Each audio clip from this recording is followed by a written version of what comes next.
The Special Cabinet Committee, known as COBRA, which is dealing with the Libyans, met twice today. The second session, which lasted 2 hours, produced no hope of the talks nearing agreement. Well, they are going painfully slowly. We'll be sending another message to the ambassador this evening, but we really do feel that this is a matter that must be resolved quickly, and obviously feelings are exacerbated by the bomb, the terrible outrage that occurred yesterday. Is there a clear link now between that bomb and the Libyan siege? It has not been proved conclusively. The terrorist who planted the professionally made bomb several hours before it exploded didn't give any warning. The device contained 2 pounds of military explosive, and when it went off in the confined space of the baggage reclaim area, it caused widespread injury and damage. Had it gone off earlier when the terminal was packed to capacity, the impact would have been much worse. One theory being pursued is that the bomb was hidden in a suitcase from a Libyan flight which arrived 5 hours before the blast. The attack bore all the hallmarks of last month's strikes against Libyan dissidents living in Britain.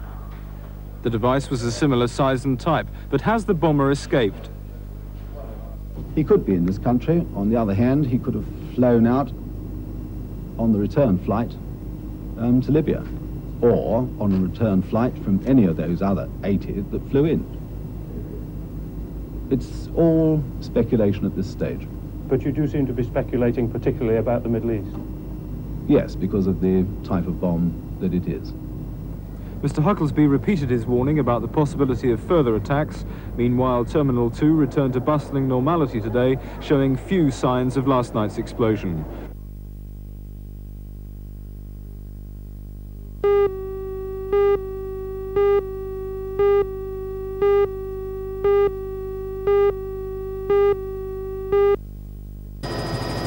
The picturesque headquarters of the Gloucester Aero Club this weekend played host to 2 visiting groups of flyers.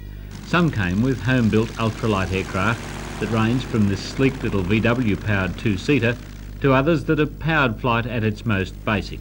However, they were ideal for exploring the undulating country around the airstrip. However, it was the whispering rush of unpowered flight which brought a new perspective to the Gloucester Aero Club.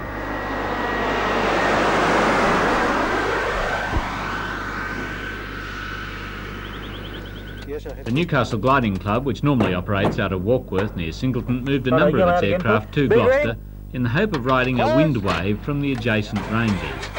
Given the right wind conditions, the gliders could have soared to 10,000 feet or more. But while the weather was perfect for practically everything else, there was little lift along the ridges. But that didn't spoil the unquestioned thrill of gliding, even if the ride was mainly downhill.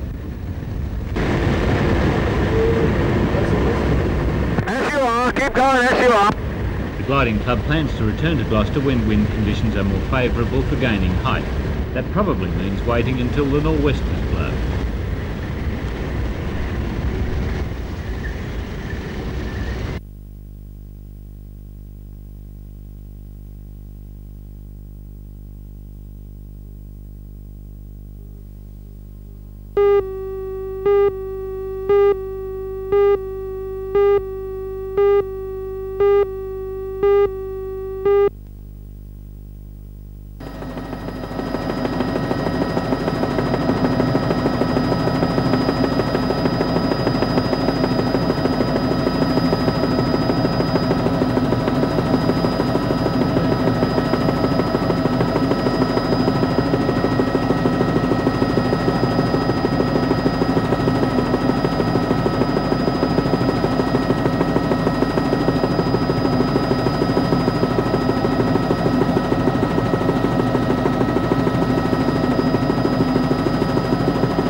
A telephone call to Wyong Police Station brought all available police rushing to this house in Warner Avenue about 2:30.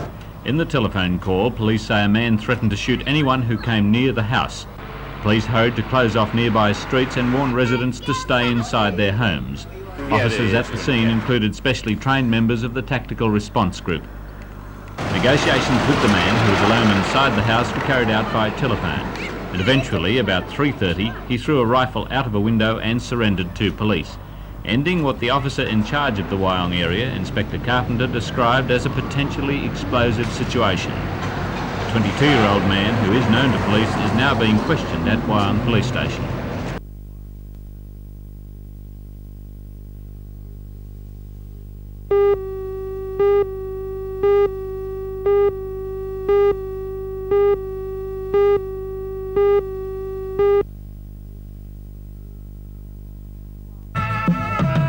While the Castanets are busy trying to raise enough funds to attend the Edinburgh Festival this year, they have taken time out to help a welfare group for young unemployed. On May the 23rd, a gala evening featuring the Castanets will be held in the Newcastle City Hall.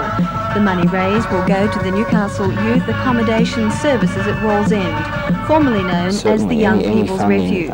Spokesman Alan Picton explains why the association needs to raise at least $20,000 this year. Two reasons basically. One, because our funding for the service that we're providing is underfunded by the government, and secondly, we feel the need to expand our service to look after medium to long-term accommodation as well. This is a rather unique way of raising money. Yes, it is, but we figure that if we're going to ask people for money, then we should be offering them something in return, and we hope the ball you have when you're not having a ball will be just that sort of interesting, fun night that people can enjoy themselves at.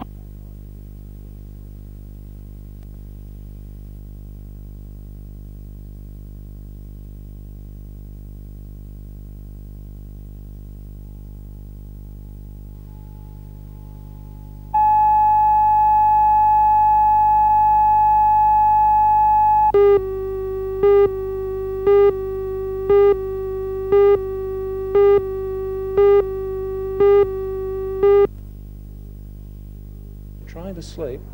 Mr. Peters was approached by the Stewards Union in Qantas to investigate the effects of long flights for an industrial dispute currently before the Industrial Commission.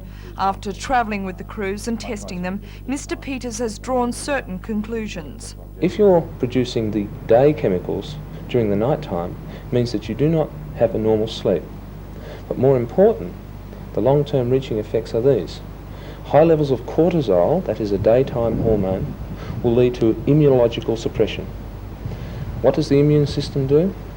It repairs, replenishes, during the night time, the depletion of the body that you ruggedly put it through during the day. If cortisol causes a depletion in immunological response, then sickness will occur. The issue before the Industrial Commission is a test case for other shift workers, and the matter was considered of such importance that a commissioner has joined the Stewards on their 16-hour flights to Los Angeles to get an idea of what it's like.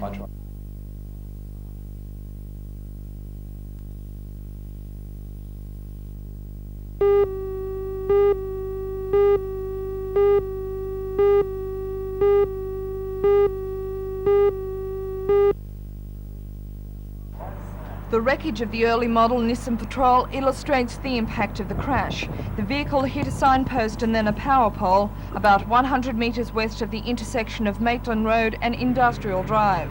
The accident happened at about 20 to 6 this morning as a trio from Narrabeen and Sydney travelled home after a prolonged Easter break. Tow truck operators had to chain the car together before it could be transported. The driver's wife is in a stable condition with a fractured leg in the Mater Hospital, while the second passenger, Mr. Gary Burgess, is suffering from head and internal injuries and is in a critical condition in the Royal Newcastle Hospital.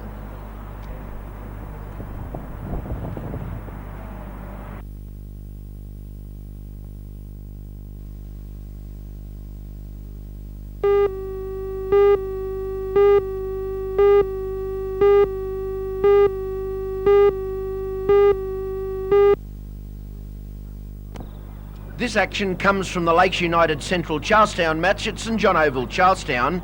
The result finally going comfortably to the Seagulls 24 points to 4. At Toronto, South Newcastle returned to the winning list by defeating the home side Macquarie United 12 points to 4 in a fairly quiet match. At Kurri Kurri, the home side battled with just 12 men, 11 for 5 minutes, to hold out Waratah Mayfield 27 points to 22. Kurri fullback Paul Ryan was sent off on an elbowing charge, while hooker Mark Winkler spent time in the sin bin. Unbeaten Western Suburbs still lead the local competition.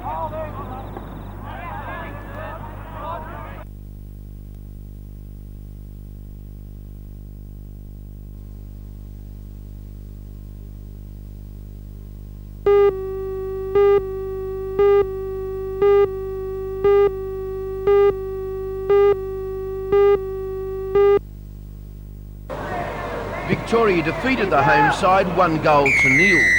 Victorian striker Noel Mitten scored the only goal of the match 2 minutes before half-time. Northern New South Wales had the advantage of a strong southerly breeze during the first half, but Victoria dominated play as they showed great ball control. Northern New South Wales had their chances to fight. The second half was disappointing as the Lakers failed again to take the game to the visitors, who were content to hold the lead.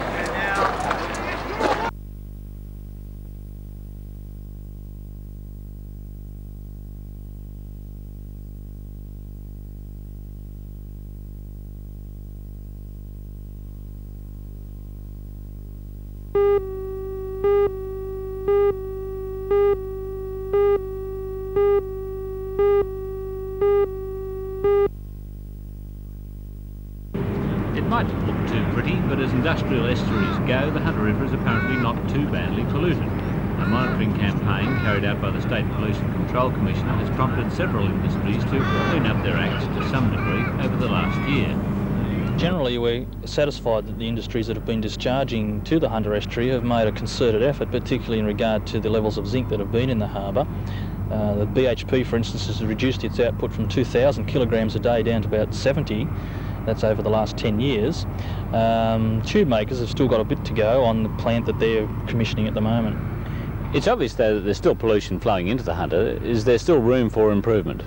Oh yes, there is still room for improvement. When we look at a waterway, we look at its capacity to assimilate the discharges, and there is some areas where we'd like to see some change, but generally the Hunter Estuary we consider now to be in very good shape for an industrial estuary.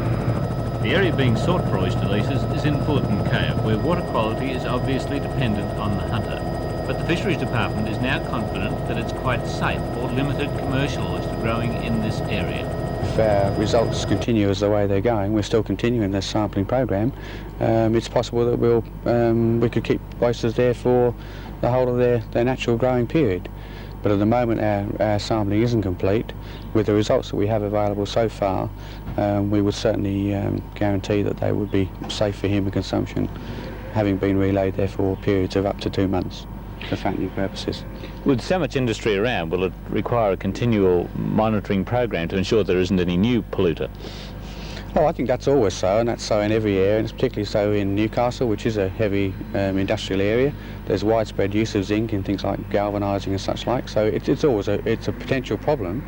I'm aware that State Pollution Control Commission monitor fairly regularly such problem areas, so one would hope that we'll be fully aware of any increase, but I don't think there'll be any increase. What about fish? Are they affected in any way by pollutants that might be in the Hunter? Oh no, samples of fish, of the normal commercial species of fish and prawns have been taken along with oyster samples, and they're shown to be quite satisfactory.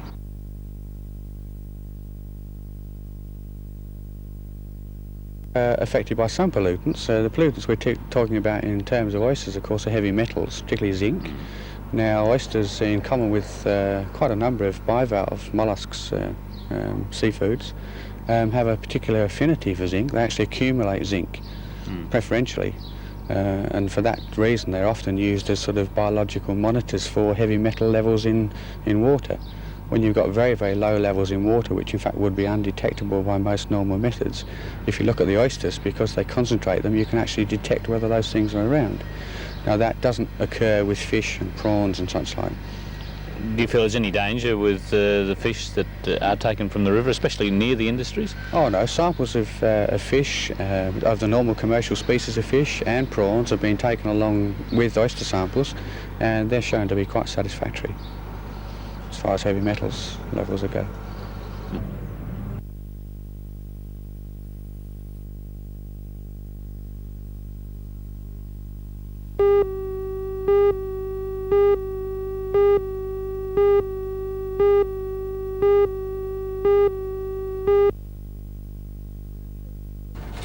The 32 employees were given their retrenchment notices on Friday. 13 of them are from the head office in Newcastle, one comes from the Charlestown branch, and the other 18 are employed in Wollongong.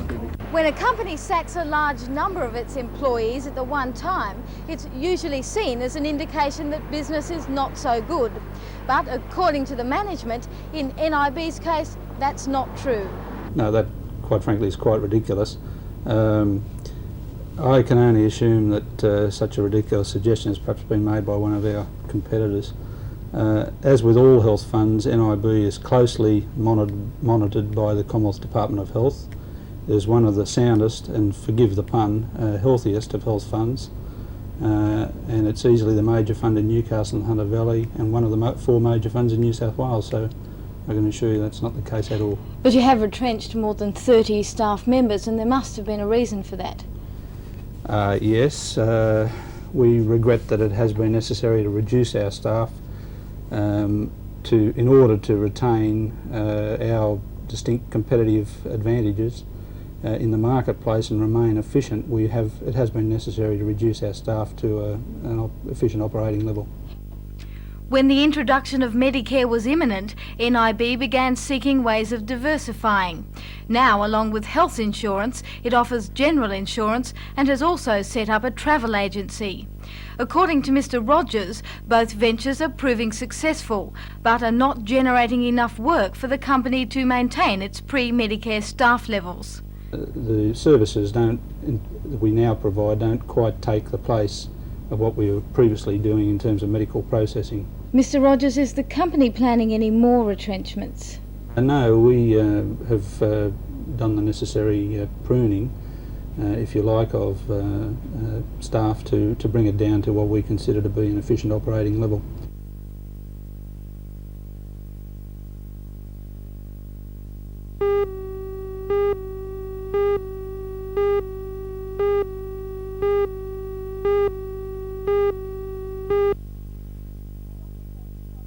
Dr. David Sutherland spoke to the staff at the Royal last month during a period when it was claimed that nurses had refused to treat a suspected AIDS patient. The patient did not have AIDS, but the fear and the speculation continued to grow. The hospital has now decided that the public should also have the opportunity to hear the facts about this disease. Dr. Sutherland will be the main speaker at the meeting, to be held in the David Madison building at 7:30 tomorrow night. We thought it was appropriate because there is obviously anxiety in the community, as there is within the hospital and the medical school, about particularly the risks associated with AIDS. How do you intend to reassure these people? Very simply by giving them the facts as we know them in 1984.